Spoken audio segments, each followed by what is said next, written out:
ayaw nyo talagang tumigil, ha? Pwede kayo magtinda. Hindi kayo pinipigilan magnegosyo. Pero huwag kayong mamerisyo ng iba. Nakakaperwisyo yung usok nyo. Kayo araw-araw. Nalangat naman po. Okay sa inyo kasi negosyo nyo.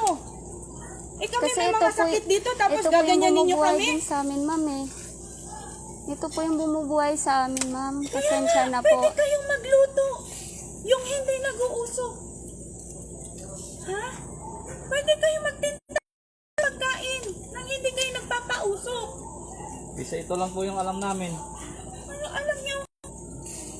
Huwag kayong magpausok. Dito pa naman din natapat namin. Ilang beses ko na sinabi sa inyo. Punta na lang po kayo, ma'am. Dito po kami sa kabila, Eh ma'am. kaso nga, sa amin napupunta yung usok nyo. Sino bang nagre-reklamo dyan? May tao ba na nagtaas? Sino nagre-reklamo dito? May tao ba sa taas? Hindi kami lang, di ba? Ayan, ma'am. Di kayo nasa tapat namin eh.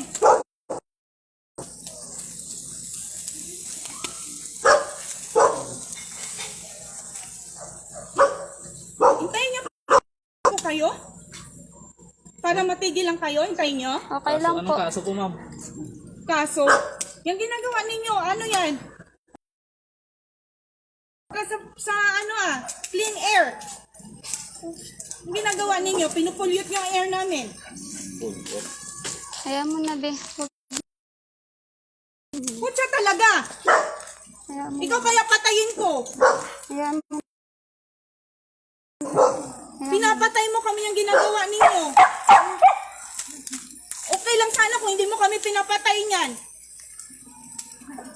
Naghanap buhay lang naman tayo. Ayan. Hanap buhay nyo nga, pero nag-aperwisyo naman kayo na ibang tao.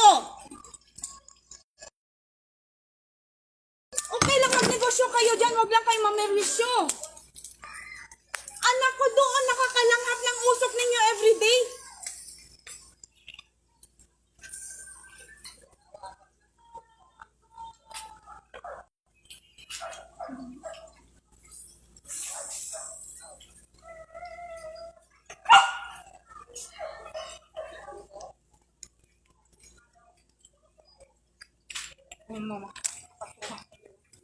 Sige po. Suwan mo.